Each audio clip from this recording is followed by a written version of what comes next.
أشهد أن لا إله إلا الله وحده لا شريك له وأشهد أن محمدا عبده ورسوله أما بعد فإن خير الحديث كتاب الله وخير الهدي هدي محمد صلى الله عليه وسلم وشر الأمور محدثاتها وكل محدثة بدعة وكل بدعة ضلالة وكل ضلالة في النار فأعوذ بالله من الشيطان الرجيم بسم الله الرحمن الرحيم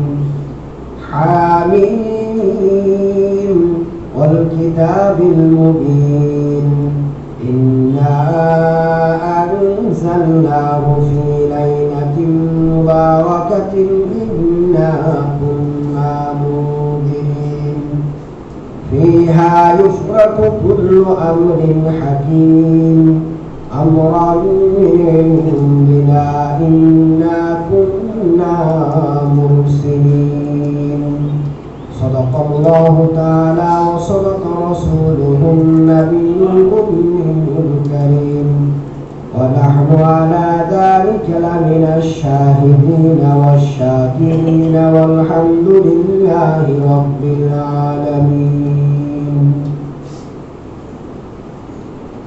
मुअज़्ज़ज़ मुहतरम मुसल्लियान किराम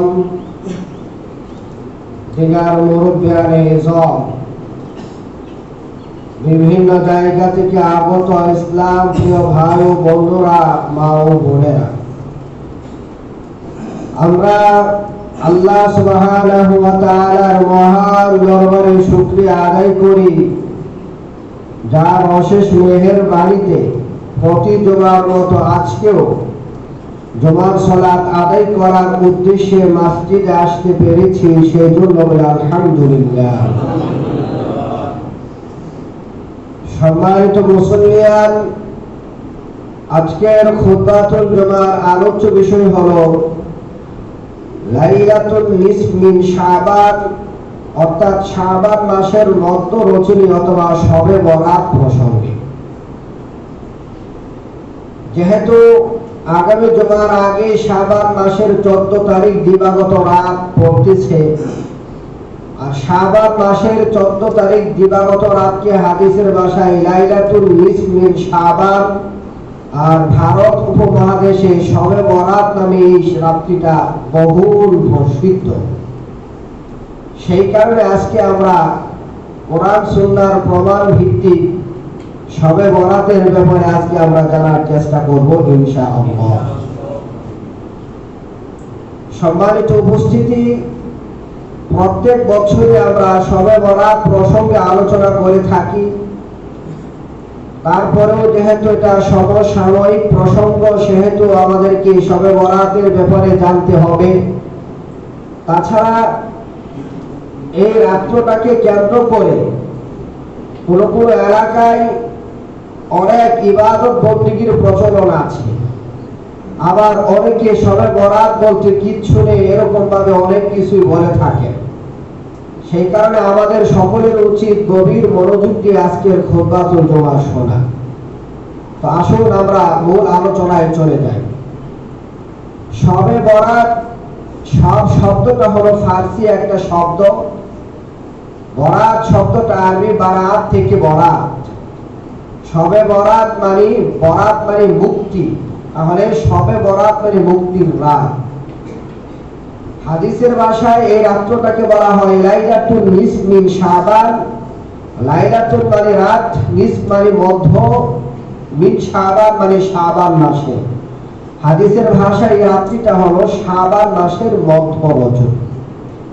তবে আমাদের এই দেশে এটা অনেকে ভাগ্য রজনী নামে এই রাতটাকে চিনে থাকেন। অনেকেই মনে করে থাকেন শবে বরাতে আল্লাহ রাব্বুল আলামিন কোরআন নাযিল করেছেন অনেকে মনে করে থাকেন এই রাত্রিতে মানুষের 1 বছরের ভাগ্য নির্ধারণ করা হয়।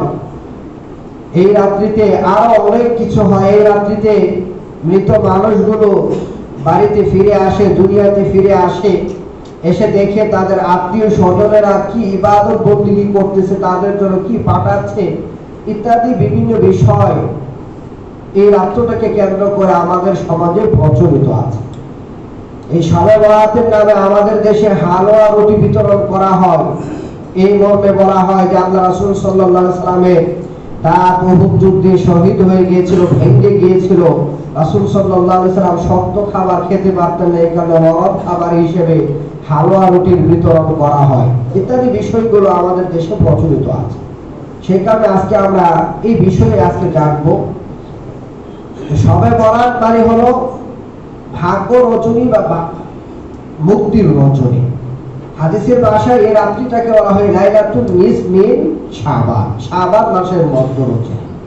আর শাবান মাস এমন একটা মাস যে মাসের ব্যাপারে আমরা উম্মু সালমা রাদিয়াল্লাহু তাআলা আনহা থেকে বর্ণিত একটি হাদিস থেকে জানতে পারি, যেটি তিরমিজির কিতাবুস সিয়ামে এসেছে। তিরমিজির 736 নম্বর হাদিস, রোজা অধ্যায়ে হাদিসটি এসেছে। উম্মু সালমা রাদিয়াল্লাহু তাআলা আনহা বলেন, মা রাআইতুন নাবিয়্য সাল্লাল্লাহু আলাইহি ওয়াসাল্লাম ইয়াসুমু শাহরাইন মুতাতাবিআইন ইল্লা শাবান ওয়া রমজান। আমি আল্লাহ রাসূল সাল্লাল্লাহু আলাইহি সাল্লামকে, আল্লাহ নবী সাল্লাল্লাহু আলাইহি সাল্লামকে একাধারে কখনো 2 মাস সিয়াম রাখতে দেখিনি, শুধুমাত্র রমজান মাস এবং শাবান মাস ব্যতীত। অর্থাৎ আল্লাহ রাসূল সাল্লাল্লাহু আলাইহি সাল্লাম রমজানুল মুবারকে পুরো মাস সিয়াম রাখতেন, সওম রাখতেন, আর রমজান মাসের প্রস্তুতিমূলক শাবান মাসে তিনি বেশি বেশি করে সিয়াম রাখতেন। অন্য হাদিস থেকে আমরা বুঝতে পারি আল্লাহ রাসূল সাল্লাল্লাহু আলাইহি সাল্লাম পুরো শাবান মাসে রোজা রেখেছেন, কয়েকটা দিন ব্যতীত। কয়েকদিন তিনি রোজা রাখেন না, এছাড়া পুরো শাবান মাস তিনি রোজা রেখেছেন। তার মানে শাবান মাস হলো এমন একটা মাস যেই মাসের মধ্যে আল্লাহ রাসূল সাল্লাল্লাহু আলাইহি সাল্লাম বেশি বেশি রোজা রেখেছেন। শাবান মাস হলো এমন একটা মাস যেই মাসটা হলো রমজানের প্রস্তুতিমূলক একটা মাস। শাবান মাস হলো এমন একটা মাস যেই মাস থেকে আমরা রমজানকে বরণ করে নেওয়ার প্রস্তুতি আমরা শুরু করে দিতে পারি। এটা হলো শাবান মাসের অন্যতম একটা ফজিলত। তাছাড়া এই মাসের বিশেষ একটা ফজিলত হলো আল্লাহ রাসূল সাল্লাল্লাহু আলাইহি সাল্লাম থেকে বর্ণিত হাদিস, যতগুলো হাদিস আছে সবগুলোর সমন্বয়ে একটা হাদিস হাসান পর্যায়ে, একটা কথা হাদিসের একটা অংশ হাসান পর্যায়ে পৌঁছেছে, যেটা ইবনে মাজার 1390 নম্বর হাদিসে উল্লেখ করা হয়েছে। ইমাম নাসিরউদ্দিন আলবানী রাহিমাহুল্লাহ তাআলা সিলসিলাতুস সহিহার 2য় খণ্ডের 1144 নম্বর হাদিসের অধীনে এই হাদিসটা, এই কথাটা এনেছেন। সেই কথাটা হলো ইবনে মাজাতে বলা হয়েছে আল্লাহ রাসূল সাল্লাল্লাহু আলাইহি সাল্লাম বলেন যে যখন শাবান মাসের মধ্য রজনী আসে, শাবান মাসের কোন রজনী? মধ্য রজনী, যেটাকে শবে বরাত বলা হয়। যখন শাবান মাসের মধ্য রজনী আসে, তখন এই রাতে, ওই মধ্য রজনীতে বা শবে বরাতে 14 তারিখ দিবাগত রাতে আল্লাহ রাব্বুল আলামিন তখন তার সৃষ্ট জীবের প্রতি, মানুষের প্রতি তিনি মনোনিবেশ করেন। তো তাদের দিকে তাকান, তাদের দিকে একটু ভালো করে খেয়াল করেন। তারপরে কি করেন? ফায়াগফিরু লিজামিইল খালক, আল্লাহ রাব্বুল আলামিন তার বান্দাদেরকে ক্ষমা করতে থাকেন। ইল্লা লিমুশরিকিন আও মুশাহিদিন, তবে যেই মানুষটা শিরকে লিপ্ত আছে এই মানুষটাকে আল্লাহ ক্ষমা করেন না। যেই মানুষটা পরস্পর হিংসা বিদ্বেষে লিপ্ত আছে, অন্যের প্রতি হিংসা করে, এই মানুষটাকে আল্লাহ রাব্বুল আলামিন ক্ষমা করেন না। তার মানে শাবান মাসের মধ্য রজনীতে শবে বরাতের রাতে আল্লাহ রাব্বুল আলামিন 2 শ্রেণীর মানুষ ছাড়া, যারা শিরিক করে তারা ছাড়া, আর যারা হিংসা বিদ্বেষে লিপ্ত আছে তারা ছাড়া অন্য সকল বান্দাদেরকে আল্লাহ কি করে থাকেন? ক্ষমা করে থাকেন। শাবান মাসের বিশেষ একটা ফজিলত হলো এটা, বা শবে বরাতের বিশেষ একটা ফজিলত এটা আমরা বলতে পারি। আবার আরেকটা ফজিলত এটা সারা বছরই আছে। আমরা এখানে উল্লেখ করতে পারি এই ফজিলতটা শাবান মাসেও আছে। সেটা হলো আল্লাহ রাসূল সাল্লাল্লাহু আলাইহি ওয়াসাল্লাম হাদিসের মধ্যে বলেছেন, আবু দাউদের কিতাবুল আদাবের মধ্যে হাদিস এসেছে, আল্লাহ রাসূল সাল্লাল্লাহু আলাইহি ওয়াসাল্লাম বলেন, প্রত্যেক সপ্তাহে 2 দিন বান্দার আমল আল্লাহর কাছে উঠানো হয়। কয় দিন? 2 দিন, সোমবার এবং বৃহস্পতিবার। প্রত্যেক সপ্তাহের সোমবার এবং বৃহস্পতিবার এই 2 দিন আল্লাহর কাছে বান্দার আমল ওঠে। আর আল্লাহ রাব্বুল আলামিন এই 2 দিনে তার বান্দাদেরকে ক্ষমা করেন। ওই শাবান মাসের মধ্য রজনীতে শবে বরাতের রাতে যে ফজিলত, এই ফজিলতটা সারা বছর প্রত্যেক সোমবার এবং প্রত্যেক বৃহস্পতিবার এই ফজিলতের কথাই বলা হচ্ছে। আল্লাহ রাব্বুল আলামিন এই 2 দিন তার বান্দাদেরকে ক্ষমা করেন, তবে যারা শিরিক করে তাদেরকে ক্ষমা করেন না। আর যারা হিংসা বিদ্বেষে লিপ্ত আছে তাদের বেলায় বলা হয় তাদেরকে তাদের অবস্থায় ছেড়ে দাও, অর্থাৎ তারা যদি সংশোধন হয়ে আসে তাহলে আল্লাহ রাব্বুল আলামিন তাদেরকে ক্ষমা করবেন। আর তারা যদি সংশোধিত না হয় তাহলে আল্লাহ রাব্বুল আলামিন তাদেরকে ক্ষমা করবেন।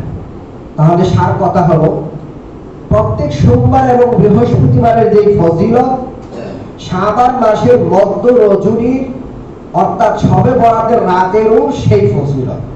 আর ফজিলতটা হলো যারা শিরিক করবে না, যারা হিংসা বিদ্বেষ পোষণ করবে না, আল্লাহ রাব্বুল আলামিন তাদেরকে ক্ষমা করে দিবেন।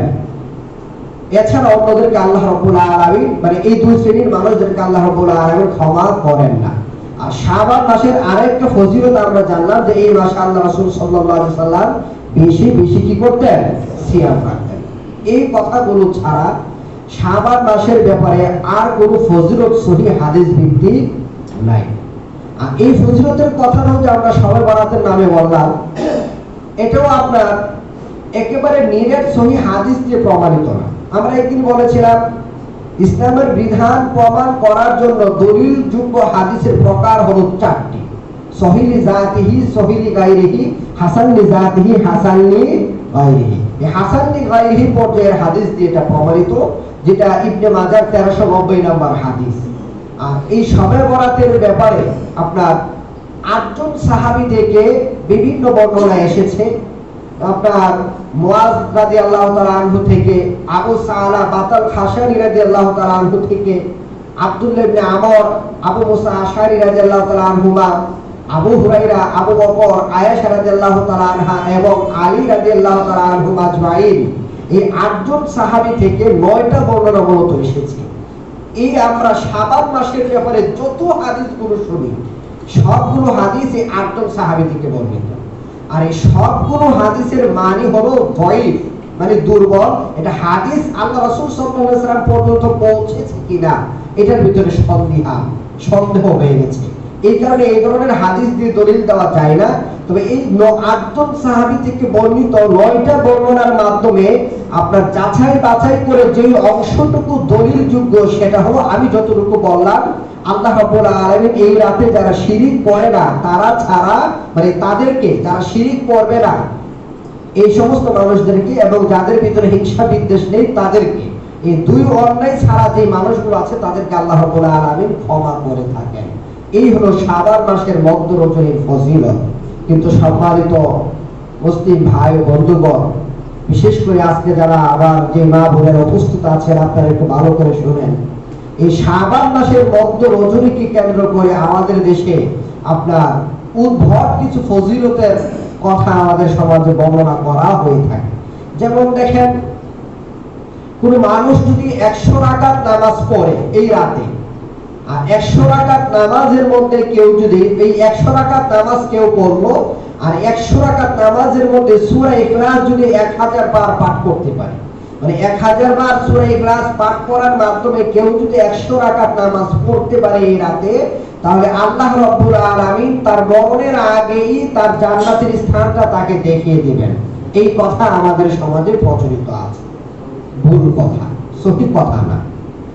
এরপর আপনার কেউ যদি 12 রাকাত নামাজ পড়ে এই রাত্রিতে, তার নিয়মটা হলো সূরা ফাতিহার পরে প্রত্যেক রাকাতে সূরা ইখলাস 30 বার করে পাঠ করবে। এরকম ভাবে যদি 12 রাকাত নামাজ কেউ এই রাতে পড়ে, তাহলে আল্লাহ রাব্বুল আলামিন এই মানুষটাকে ঘুমের মধ্যে তার জান্নাতের স্থানটা দেখিয়ে দিবেন এবং 30 জন ফেরেশতা নিযুক্ত করবেন যারা সারা রাত এই মানুষটার জন্য দোয়া করবে জাহান্নাম থেকে মুক্তি পাওয়ার জন্য। 30 জন ফেরেশতা তার জন্য দোয়া করবে জান্নাত দেওয়ার জন্য। এই ফজিলত আমাদের দেশে প্রচলিত আছে। আশ্চর্যের কথা হলো এই হাদিসটাও কিনা সহিহ না, আমলযোগ্য না।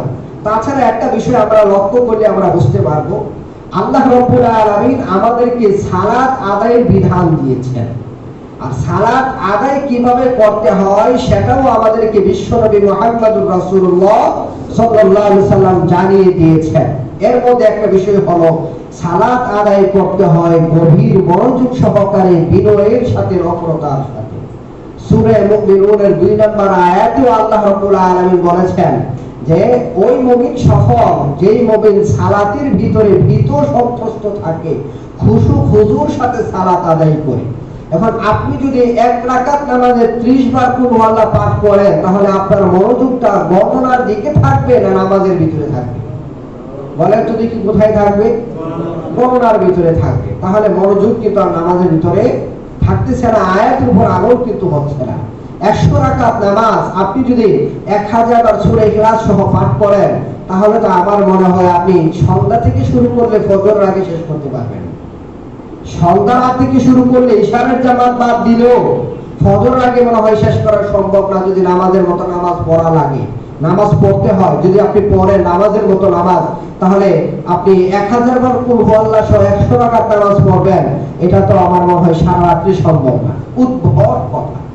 আমাদের দেশে প্রচলিত আছে, কেউ যদি এই রাতে সন্ধ্যার সময় সূর্য ডুবার পরে গোসল করে, গোসল করার পর সে তার মাথা মুছবে না, মাথা না মুছে ভিজা চুলে সে অবস্থান করবে। এই মাথা থেকে তার যে পানিগুলো পড়বে, যত ফোঁটা পানি পড়বে, সে যে ইবাদত বন্দেগী করবে, আর পানি যত ফোঁটা পড়বে তার মাথা থেকে, প্রত্যেকটা ফোঁটার বিনিময়ে তার অনেকগুলো নেকি হবে। এই কারণে আমাদের দেশের মা বোনেরা সন্ধ্যার পর গোসল করে, গোসল করে মাথা মুছেন না, আর পানি পড়তে থাকে, কাপড় ভিজতে থাকে, ট্যাপ ট্যাপ টপ টপ করে পানি পড়তে থাকে, আর সব আশায় বসে থাকে। ইসলামে এই ধরনের কোনো ফজিলতের কথা বর্ণনা করা হয়নি।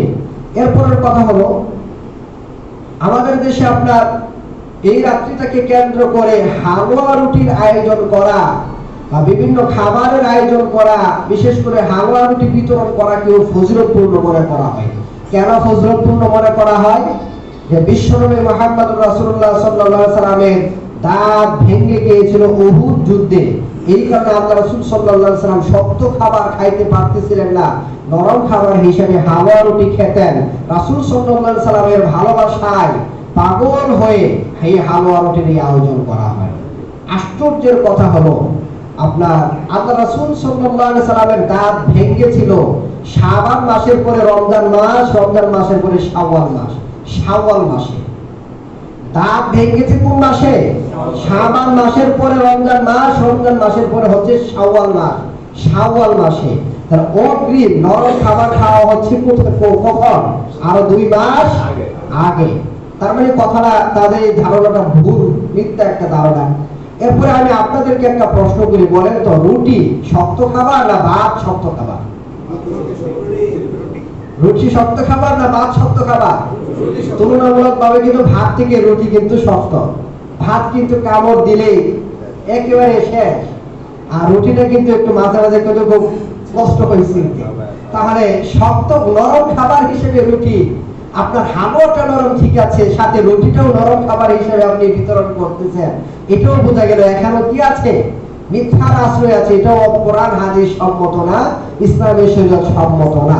তো এই ধরনের বিভিন্ন কাজ এই রাত্রিতে আপনার এই রাত্রিটাকে ফজিলতপূর্ণ মনে করে অনেক মহিলারা কি করে থাকেন, বিশেষ করে বিধবা মহিলারা, তাদের স্বামীরা আসবে, স্বামীদের রূপগুলো পৃথিবীতে আসবে, এই আশায় সারা রাত অপেক্ষা করতে থাকেন, বিভিন্ন ধরনের ইবাদত বন্দেগী করেন তাদের স্বামীদেরকে উদ্দেশ্য করে। এই যে কাজগুলো, এই কাজগুলো ঠিক না, এগুলো ইসলামের শরীয়তে নাই। তাছাড়া আল্লাহ রাব্বুল আলামিন আপনার সূরা মুমিনুনের মধ্যে বলেছেন যে 99 নম্বর আয়াতে আল্লাহ রাব্বুল আলামিন বলেন, হাত্তা ইযা জাআ আহাদাহুমুল মাউত, যখন তাদের কারো মরণের সময় হয়, মরণ আসে, তখন সে আল্লাহর কাছে বলে, রব্বির জিউন, হে রব আমাকে পৃথিবীতে ফেরত পাঠান, আমার হায়াত একটু বাড়িয়ে দেন। কেন? লাআল্লি আমালু সলিহা ফিমা তারাকতু, আমি যে ভালো কাজ আমি ইতিপূর্বে করতে পারি নাই, যেই ভালো কাজ আমি দুনিয়াতে থাকতে করতে পারি নাই, যে সওয়াবের কাজগুলো আমি করি নাই, এই সওয়াবের কাজগুলো যাতে করতে পারি, আমি আর খারাপ কাজ করব না, আমি শুধু ভালো কাজ করব, সওয়াবের কাজ করব, এই জন্য আপনি আমাকে একটু সময় দেন। এই আবদারটা মানুষ করবে, কিন্তু আল্লাহ রাব্বুল আলামিন কি বলতেছেন? কাল্লা, কখনো না। সে আমার কাছে আবদার করবে, এটা তার কথার একটা কথার কথা, একটা সেই কথাটা বলতে পারবে, তো এটা কোনোদিন হবার নয়। এই মানুষটার হায়াতটা শেষ হয়ে গেল, তাকে আমি আবার দুনিয়াতে ফেরত পাঠাবো, এটা হতেই পারে না। সে আমার কাছে যতই আবদার করুক না কেন, এটা হবে না, বাস্তবে এটা হবে না। বরং অমি ওয়ারাইহিম বারযাখুন ইলা ইয়াউমি ইউবাসুন, 100 নম্বর আয়াতের শেষের দিকে আল্লাহ বলেন, তাদের সামনে আছে একটা বারযাখ, তাদের সামনে আছে একটা পর্দা, এই পর্দাটা কিয়ামত দিবস পর্যন্ত তাদের সামনে থাকবে। এই পর্দা ভেদ করে কোনো মানুষ পৃথিবীতে আসতে পারবে না, এই পর্দা ভেদ করে কোনো মানুষ হাসরের মাঠেও উপস্থিত হতে পারবে না। এই পর্দাটা তখনই ভাঙবে যখন আল্লাহ চাইবেন, আর সেটা হবে দ্বিতীয়বার সিংহায় ফুৎকার দেওয়ার পর। দ্বিতীয়বার যখন সিংহায় ফুৎকার দেওয়া হবে, তখন বারজাখী জগতের অবস্থান শেষ, কবর জগতের সময় শেষ, তখন মানুষ কবর থেকে উজ্জীবিত হয়ে দলে দলে হাসরের মাঠের দিকে উপস্থিত হয়। আল্লাহ রাব্বুল আলামিন এখানে বলেছেন, মানুষ পৃথিবীতে আসতে পারে না, মানুষের সামনে আছে একটা পর্দা। তাহলে যেই সমস্ত বোনেরা, যেই সমস্ত মা চাচিরা তাদের স্বামীরা পৃথিবীতে এসে দেখবেন তারা কি নেক আমল করে, এই আশায় এমন একটা উদ্দেশ্য নিয়ে বেশি বেশি এই রাতে বেশি বেশি ইবাদত বন্দেগী করেন, তাদের এই বিষয়টাও ইসলামী শরীয়ত সম্মত না। এই রাত্রিতে আতশবাজির আয়োজন করা হয়, ফুটকা ফুটানো হয়, বিভিন্ন ধরনের অনেক কার্যকলাপ গুলো করা হয় ফজিলত মনে করে। আসলে এই রাত্রিতে মানে এক কথায় এই রাতের ব্যাপারে যত ফজিলতের কথা আপনি শুনতে পারবেন, সব ফজিলত গুলো হাদিস সম্মত না, একটাও হাদিস সম্মত না।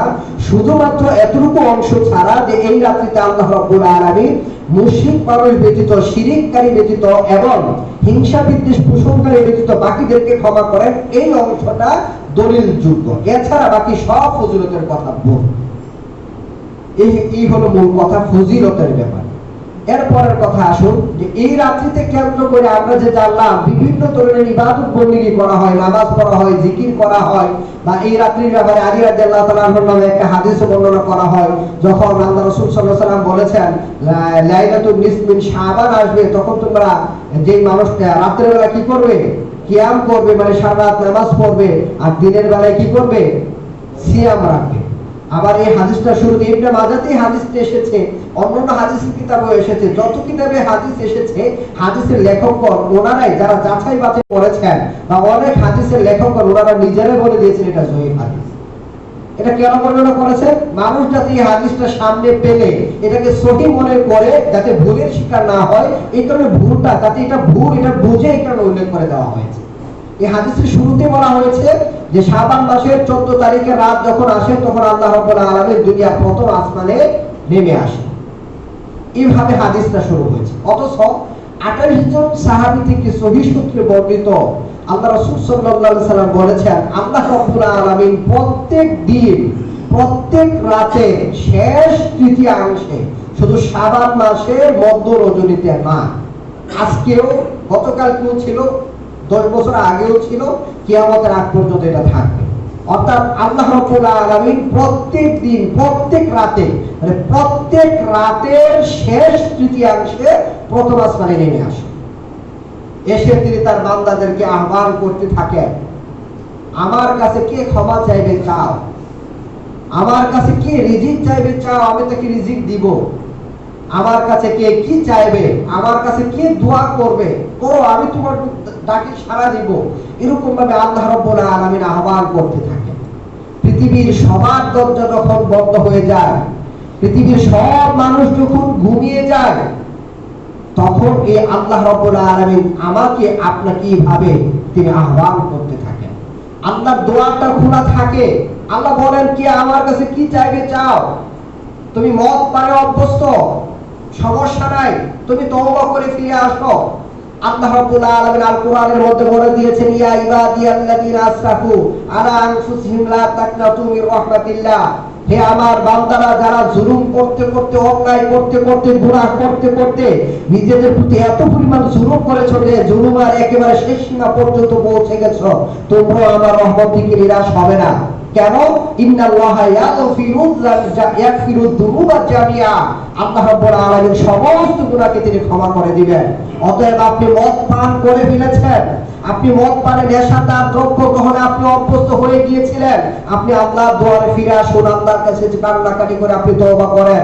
আল্লাহ রাব্বুল আলামিনের কাছে বলেন হে আল্লাহ আমি ভুল করেছি, আর কোনদিন আমি নেশাদার দ্রব্যের মধ্যে আমি ফিরে যাব না, কোনদিন নেশাদার দ্রব্য আমি পান করব না, গ্রহণ করব না। আল্লাহ আপনাকে ক্ষমা করে দিবেন।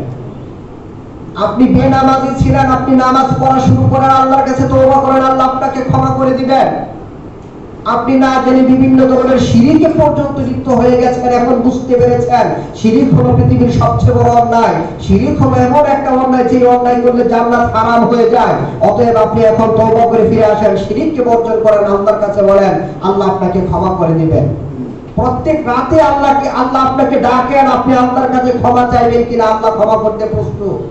হাদিসে কুদসির মাধ্যমে এই কারণে আমরা জানতে পারি, হাদিসে কুদসির মাধ্যমে আমরা জানতে পারি আল্লাহ রাব্বুল আলামিন বলেছেন কোন বান্দা যদি আমার দিকে এক বিগত পরিমাণ আমার দিকে আসে, আমি তার দিকে এক হাত পরিমাণ অগ্রসর। আল্লাহর কাছে যদি আমরা আধ হাত যাই, আল্লাহ যাবেন এক হাত, আল্লাহ আসেন আমাদের দিকে এক হাত। কোন বান্দা যদি আল্লাহর দিকে এক হাত অগ্রসর হয়, আল্লাহ রাব্বুল আলামিন ওই বান্দার দিকে দুই হাত অগ্রসর হন। কোন বান্দা যদি আল্লাহ রাব্বুল আলামিনের দিকে হেঁটে যায়, আল্লাহ রাব্বুল আলামিন তার দিকে দৌড়ে আসেন। তার মানে আল্লাহ রাব্বুল আলামিন সব সময় অপেক্ষায় থাকেন তার কোন বান্দা আল্লাহর কাছে ক্ষমা চাইবে, তার কোন বান্দা আল্লাহর কাছে কি চাইবে, আর আল্লাহ রাব্বুল আলামিন তাকে দিতে থাকবেন।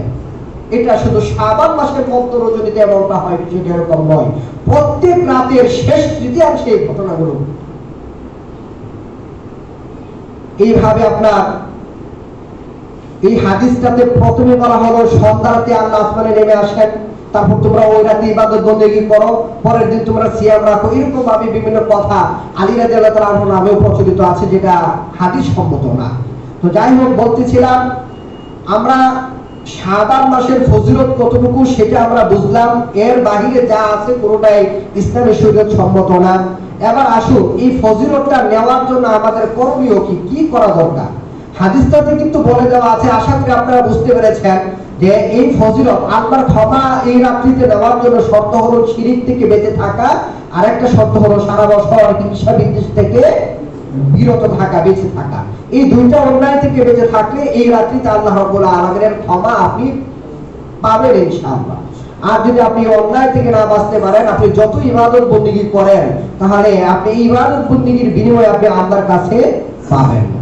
সম্মানিত মুসল্লিয়ান, অনেকের মনেই হয়তো বা প্রশ্ন জাগতে পারে যে আপনি বলতেছেন যে শাবান মাসকে কেন্দ্র করে যে ধরনের নামাজগুলো আমাদের দেশে পড়া হয় এইগুলো হাদিস সম্মত না, অথচ আজকে এই আজকের জুমাতে এই ভৈরবের বহু জায়গায় মসজিদে ইমাম সাহেবগণ, খতিব সাহেবগণ বেদাতকে খুতবা দিচ্ছেন শাবান মাসকে কেন্দ্র করে, শবে বরাতকে কেন্দ্র করে আপনারা এই ইবাদত করবেন, সেই করবেন, অমুক করবেন, তমুক করবেন। অথচ আজকে ব্যতিক্রম ভাবে আমি আপনাদেরকে বলতেছি এই রাত্রিকে কেন্দ্র করে কোনো ইবাদত বন্দেগী নাই। এখন আপনাদের মনে প্রশ্ন জাগতেই পারে, তাহলে এই ইবাদতের সিলসিলাটা, ইবাদতটা আসলো তাহলে কিভাবে? সম্মানিত মুসল্লিয়ান, আপনাদের জন্য জানা খুব সহজ। এখন ইন্টারনেট আমাদেরকে অনেক কিছুই জানা সহজ করে দিয়েছে। আপনারা চেষ্টা করলে আপনারা নেটের মাধ্যমে বিষয়গুলো জানতে পারবেন। এরপর আমি আপনাদেরকে একটু বলে দিই, আল্লাহ রাসূল সাল্লাল্লাহু আলাইহি ওয়াসাল্লাম যখন দুনিয়াতে ছিলেন ততদিন পর্যন্ত শাবান মাসকে কেন্দ্র করে কোন ইবাদত, এই 14 শাবানকে কেন্দ্র করে, শবে বরাতকে কেন্দ্র করে আলাদা কোনো ইবাদত আল্লাহ রাসূল করেন নাই, সাহাবায়ে কেরাম ওনারা করেন নাই, তাবিঈগণ মানে প্রথম সারির তাবিঈগণ করেন নাই। এটা শুরু হলো কখন? কয়েকশো বছর পর সর্বপ্রথম ব্যক্তিগত উদ্যোগে সিরিয়াতে কয়েকজন তাবিঈ, এদের মাধ্যমে আপনার তিনজন তাবিঈ, মাহফুর, আপনার আরেকজন আছে আপনার আবু আমির, আরেকজন আছে মাদান, এই তিনজন তাবিঈর মাধ্যমে সিরিয়াতে সর্বপ্রথম এটা শুরু হয়। এত আনুষ্ঠানিকতার সাথে না, তিনজন তাবিঈ ব্যক্তিগতভাবে এই রাত্রিতে নফল কিছু ইবাদত করতেন। যখন তাদের এই কথাগুলো মদিনার তাবিঈগণ আতা ইবনে আবি মুলাইকা রাহিমাহুল্লাহ তাআলা ওনারা জানতে পেরেছেন, আরো যত উচ্চ সারির তাবিঈ ছিলেন ওনারা যখন জানতে পেরেছেন, তখন এটার কঠোর বিরোধিতা তারা করেছিলেন। তো যাই হোক, ওনারা ব্যক্তিগতভাবে শুরু করলেও এটার প্রচার প্রসার আর তেমন ভাবে হয় না। অবশেষে আল্লাহ রাসূল সাল্লাল্লাহু আলাইহি সাল্লাম এই পৃথিবী থেকে ইন্তিকাল করার 438 বছর পর, দিন পূর্ণ হয়েছে 438 বছর আগে, আল্লাহ রাসূল সাল্লাল্লাহু আলাইহি সাল্লাম দুনিয়াতে থাকতে আল্লাহ তাআলা সূরা মায়েদার আয়াত নাযিল করলেন, আজকে আমি তোমাদের জন্য তোমাদের দিনকে পরিপূর্ণ করে দিলাম। মানে পূর্ণ দিন, পরিপূর্ণ দিনের ভিতরে কোনো কিছু ঢোকানোর আর সুযোগ নেই। ইবাদত কাকে বলে, কি কি ইবাদত সব বলে দেওয়া হয়েছে। এটা আল্লাহ রাসূল সাল্লাল্লাহু আলাইহি সাল্লাম দুনিয়াতে থাকতে, অর্থাৎ 438 বছর আগে এই আয়াত নাযিল হয়েছে। 438 বছর পর 448 হিজরিতে আপনার বর্তমান যেরকম ভাবে বর্তমানে শবে বরাতকে কেন্দ্র করে খুব আনুষ্ঠানিকতার সাথে ইবাদত বন্দেগী করা হয়, এই রাত্রিতে ওয়াজ মাহফিল করা হয়, খাবারের আয়োজন করা হয়, এটার সূচনা হয় 448 হিজরিতে বাইতুল মুকাদ্দাসে নাবিলস এলাকা থেকে, শহর থেকে একজন মানুষ, যার নাম ছিল ইবনু আবি হুমায়রা। এই মানুষটা খুব সুরের একজন মানুষ ছিল।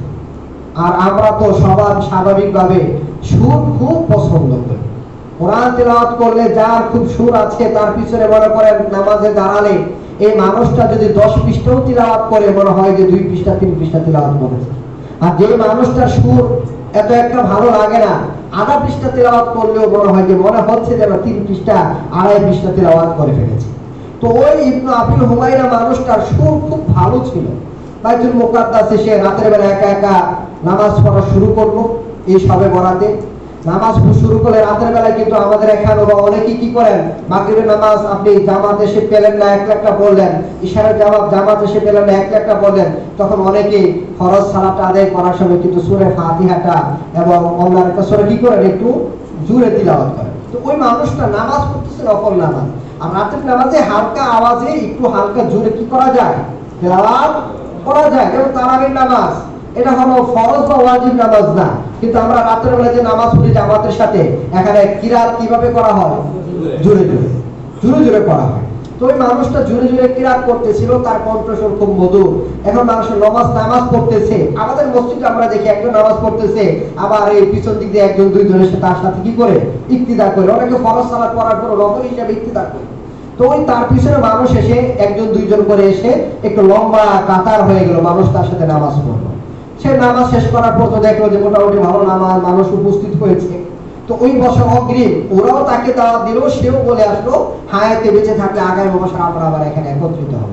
ওই পরের বছর আবার খুব ধুমধামের সাথে অগ্রিম প্রস্তুতির মাধ্যমে এই যে সালাত শুরু হলো শবে বরাতের নামে, আরো যে বিভিন্ন ইবাদত শুরু হলো, তারপর তো বিভিন্ন ধরনের জাল হাদিস, মানে আল্লাহ রাসূলের নামে বিভিন্ন কথা বানিয়ে আল্লাহ রাসূলের নামে চালিয়ে দিয়ে বিভিন্ন ইবাদত বন্দেগী যে এই রাত্রটাকে কেন্দ্র করে শুরু হলো, এখন পর্যন্ত আছে। তবে ইবনু আবি হুমায়রা এই মানুষটা মরণের আগে সে যখন বুঝতে পারলো আমার এই কাজটা ভুল হয়েছে, সে আল্লাহর কাছে খাঁটি দিলে তওবা করেছে। সে আর এটার উপরে আমল করে নাই, কিন্তু তার দ্বারা যেই জিনিসটা চালু হয়েছে, সেই ভ্রান্ত জিনিসটা কিন্তু আজও পর্যন্ত এই পৃথিবীর বুকে বিদ্যমান আছে। এই মানুষটা তওবা করেছে, কিন্তু তার চালকিত আমলটা এখন পৃথিবীতে আছে। এইভাবে 448 হিজরিতে শবে বরাতকে কেন্দ্র করে এইভাবে বিভিন্ন আমল, বিভিন্ন ইবাদত চালু। সম্মানিত মুসল্লিয়ান, এতক্ষণ আমি আপনাদের সামনে যে বিষয়টা আলোচনা করলাম, এখান থেকে আশা করি আপনারা একটা বিষয় বুঝতে পেরেছেন, সেটা হলো শবে বরাতের রাতের ফজিলত আছে। ফজিলতটা হলো এই রাতে আল্লাহ তাআলা যারা শিরিক করে না এবং হিংসা বিদ্বেষ পোষণ করে না, এই দুই শ্রেণীর, এই দুইটা অন্যায় যাদের ভিতরে নাই, তাদেরকে আল্লাহ ক্ষমা করেন। তো এই রাত্রিতে ক্ষমা পাওয়ার জন্য শর্ত হলো শিরিক মুক্ত থাকা, হিংসা মুক্ত থাকা।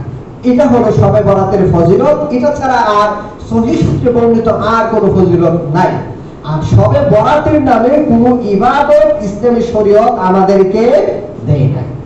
এখন আপনারা কেউ যদি ইবাদত করেন, আমার কোনো লস নাই, আমার দায়িত্ব আপনাদেরকে বলে দেওয়া। তবে আপনি শুনে রাখেন, আল্লাহ রাব্বুল আলামিন বলেছেন আমিলাতুন নাসিবা তাসলা নারান হামিয়া। আল কোরআনের সূরা 88 নম্বর সূরা গাশিয়াতে আল্লাহ বলেন, বহু আমলকারী হাসরের দিন পরকালে পরিশ্রান্ত হবে, মানে তারা যে আমল করেছে এর কোনো বিনিময় পাবে না, বরং তাসলা নারান হামিয়া, তারা প্রজ্বলিত আগুনে প্রবেশ করবে। আল্লাহ রাব্বুল আলামিন সূরা কাহাফের মধ্যে বলে দিয়েছেন 103 104 নম্বর আয়াতের মধ্যে, আমি তো হে নবী, আমি আপনাকে কি ওই সমস্ত মানুষদের কথা বলবো কি যারা এই পৃথিবীতে আমলের দিক থেকে সবচেয়ে বেশি ক্ষতিগ্রস্ত? মানে তারা মনে করতেছে আমরা অনেক সওয়াবের কাজ করতেছি, অনেক নেক আমল করতেছি, এটার বিনিময় আমরা আল্লাহর কাছে পাবো। প্রকৃতপক্ষে এরা আল্লাহর কাছে এর বিনিময় পাবে না, কারণ এটা আল্লাহ রাসূলের আদর্শ অনুযায়ী না হওয়ার কারণে এটার কোনো সওয়াব আল্লাহ পর্যন্ত পৌঁছে না, ইবাদত আল্লাহ পর্যন্ত পৌঁছে না, যার কারণে আল্লাহ তাআলা তাদেরকে সওয়াব দেয় না। তো যারা এই ধরনের আমল করে, যে আমলটা রাসূল থেকে শিক্ষিত না, ইসলাম শিক্ষিত না, সাহাবায়ে কেরাম থেকে শিক্ষিত না, এই আমলগুলোর বিনিময় তারা পাবে না, যদিও তারা মনে করতেছে আমরা অনেক ইবাদত করতেছি। আচ্ছা, আপনাদেরকে আমি সর্বশেষ একটা সহজ প্রশ্ন করি, আপনারা আমাকে উত্তর দিবেন। মনে করেন দুইজন ছাত্র পরীক্ষা দিবে, একজন ছাত্র পরীক্ষাতে 10 পৃষ্ঠা লিখেছে, তবে 10 পৃষ্ঠার মধ্যে তার 6 পৃষ্ঠা লেখাই ছিল ভুল। লিখেছে কয় পৃষ্ঠা? 10 পৃষ্ঠা, আর তার 6 পৃষ্ঠায় ভুল। আরেকজন ছাত্র লিখেছে 8 পৃষ্ঠা, 8 পৃষ্ঠাই সঠিক। কারণ লিখেছে বেশি, কে বলেন তো? 10 পৃষ্ঠা যে লিখলো সে বেশি লিখলো, নাকি 8 পৃষ্ঠা যে লিখেছে সে বেশি লিখেছে? 10 পৃষ্ঠা যে লিখলো সে কিন্তু বেশি লিখলো। বেশি লিখলো যে 10 পৃষ্ঠা লিখেছে সে, তার পরিশ্রম কিন্তু বেশি হয়েছে, কারণ নাম্বার বেশি পাবে কে? 8 পৃষ্ঠা যে লিখেছে সে। কেন? 8 পৃষ্ঠা লিখেছে সে কম লিখেছে কিন্তু সঠিক লিখেছে, 10 পৃষ্ঠা লিখেছে অনেক লিখেছে তবে ভুলটা বেশি, যার কারণে এই মানুষটা নাম্বার পেলে সর্বোচ্চ 6 পাবে, যেহেতু 6 পৃষ্ঠা শুদ্ধ। আর 8 পৃষ্ঠা সে যদিও 10 পৃষ্ঠা লেখা নাই, লিখেছে শুদ্ধটা, অতএব মিনিমাম সে 8 নাম্বার এখানে সে পাচ্ছে। তার মানে আপনি যদি আমল কম করেন আর সেটা যদি আল্লাহ রাসূল সাল্লাল্লাহু আলাইহি ওয়াসাল্লামের আদর্শ অনুযায়ী হয়, এটার বিনিময়ে আপনি পাবেন। আর আপনি যদি আমল বহু করেন কিন্তু রাসূলের আদর্শ অনুযায়ী না, আপনি জেনে রাখেন রাসূলের হাদিস, মান আমিলা আমালান লাইসা আলাইহি আমরুনা ফাহুয়া রাদ্দুন, যেই মানুষ এমন কোন আমল করলো যে আমলটা আমাদের আদর্শ অনুযায়ী না, যেই মানুষটা এমন কোন আমল করলো যে আমলটা আমরা করি নাই, যেই মানুষটা এমন কোন আমল করলো, এমন কোন ইবাদত করলো যেটার ভিতরে আমাদের অনুমোদন নাই, সেই আমলটা বাতিল, সেই আমলটা প্রত্যাখ্যাত, সেই আমলটা আল্লাহ গ্রহণ করবেন না। সম্মানিত উপস্থিতি, আমি চাই আপনারা আল্লাহর ইবাদত করেন সঠিক পদ্ধতিতে। আমি চাই, কারণ আপনারা যদি ইবাদত করেন আর আমি যদি আপনাদেরকে ইবাদতের দিকে আহ্বান করি, আমার লাভ হলো, মনে করেন আমি আপনাদেরকে বললাম তাহাজ্জুদের নামাজ আপনারা পড়বেন, আমি মনে করেন তাহাজ্জুদের নামাজ পড়ি নাই, কিন্তু আমার কথাটা শুনে তাহাজ্জুদের ফজিলত আপনাদের সামনে বর্ণনা করার পর, আমার কথা শোনার পর একজন মানুষ যদি তাহাজ্জুদ নামাজ পড়েন, এই মানুষটা তাহাজ্জুদ নামাজ পড়লে যেই পরিমাণ সওয়াব পাবে, আমি শুধু বলার কারণে ঘুমিয়ে থেকে আমি সেই পরিমাণ সওয়াব পাবো। তাহলে ইবাদতের দিকে আহ্বান করলে আমার লস না লাভ? বলেন তো আমার লাভ। কারণ আপনার ইবাদত করে যে সওয়াব পাবেন, আমি শুধু বলে ইবাদত না করে ঘুমিয়ে আমি সেই পরিমাণ সওয়াব পাবো। আমার কোনো লস নাই, বরং আমার লাভ, আমার লাভ আর লাভ। কিন্তু এই জায়গায় আজকে আমি আপনাদেরকে ইবাদত করার প্রতি উৎসাহ দিতেছি না, বরং আমি আপনাদেরকে বলতেছি শবে বরাতকে কেন্দ্র করে কোনো ইবাদত করবেন না। কেন? কারণ এই জায়গায় যদি আপনারা ইবাদত করেন তাহলে আপনারা কোনো লাভ পাবেন না, বরং আপনারা ক্ষতিগ্রস্ত হবেন। ইবাদত করার কারণে আপনারা এই যে ইবাদত করলেন, ইবাদতটা রাসূল থেকে প্রমাণিত না, সাহাবী কেরাম থেকে প্রমাণিত না, যার কারণে আপনারা বিনিময় পাবেন না। অতএব আপনাদের প্রতি আমার বিনীত আহ্বান থাকবে, আপনারা শবে বরাতের ফজিলত নেওয়ার জন্য অবশ্যই সারা বছর শিরক থেকে মুক্ত থাকবেন। শবে বরাতের ফজিলত নেওয়ার জন্য আপনারা অবশ্যই কি করবেন? হিংসা বিদ্বেষ থেকে মুক্ত থাকবেন। এছাড়া শবে বরাতকে কেন্দ্র করে আলাদা ইবাদত করবেন না। তবে শাবান মাসকে কেন্দ্র করে কোনো মানুষ যদি এমনিতেই মাঝে মাঝে নফল রোজা রাখার অভ্যাস থাকে, আপনি রোজা রাখতে থাকেন, এটা কিন্তু শবে বরাতকে কেন্দ্র করে না।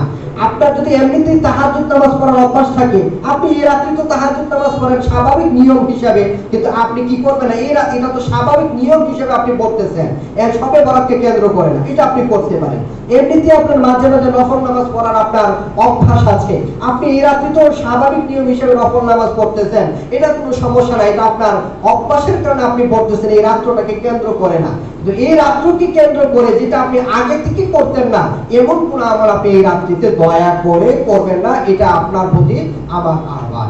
আল্লাহ রাব্বুল আলামিন না, শবে বরাতকে কেন্দ্র করে মানে শবে বরাতের নামে কোনো নামাজ এই রাত্রিতে আপনি পড়বেন না। এমনিতে মনে করেন আপনি মাঝে মাঝে রাত্রেবেলা তাহাজ্জুদ নামাজ পড়েন, এটা আপনার অভ্যাস, তাহলে এই রাত্রিতে ঘুম থেকে উঠতে পারলে তাহাজ্জুদ নামাজ পড়বেন, পড়েন, এটা আপনার অভ্যাসের কারণে আপনি পড়েছেন, এটা কিন্তু শবে বরাতকে কেন্দ্র করে না। শবে বরাতকে কেন্দ্র করে কোন ইবাদত আপনি করবেন না। আপনার স্বাভাবিক যে নিয়ম, সেই নিয়ম অনুযায়ী আপনি ইবাদত চালিয়ে যান, সেই নিয়ম অনুযায়ী আপনি নফল ইবাদত করেন। স্বাভাবিক নিয়ম অনুযায়ী কেউ যদি প্রত্যেক মাসের 13, 14, 15 তারিখে রোজা রেখে অভ্যস্ত থাকে না, আমি বিজের রোজা এই মাসও আপনি রাখেন, এটা তো আপনার একটা অভ্যাস, তখন আপনার জন্য নিষেধ না। কিন্তু আপনি এমনিতে রোজা রাখেন না, কিন্তু শবে বরাতকে কেন্দ্র করে 14 তারিখ 15 তারিখ আপনি রোজা রাখবেন, এমনটা আপনি করবেন না, করলে লাভ আপনার হবে না। আমার দায়িত্ব ছিল আপনাদেরকে বলে দেওয়া, আলহামদুলিল্লাহ আমি আপনাদেরকে দাওয়াত দিয়ে দিলাম, ইসলামের সহি বিধানটা আপনাদের কাছে আমি পৌঁছে দিলাম। আল্লাহ রাব্বুল আলামিন আমাদের সবাইকে কোরআন এবং সহি হাদিস অনুযায়ী, সহি সুন্নাহ অনুযায়ী আল্লাহ রাসূল সাল্লাল্লাহু আলাইহি ওয়াসাল্লামের যে আদর্শগুলো উম্মতের জন্য পালনীয়, সেই পালনীয় সকল আদর্শগুলো রাসূল সাল্লাল্লাহু আলাইহি ওয়াসাল্লামের দেখানো পদ্ধতিতে আমাদের জীবনে বাস্তবায়িত করার তৌফিক দান করুন। আমিন।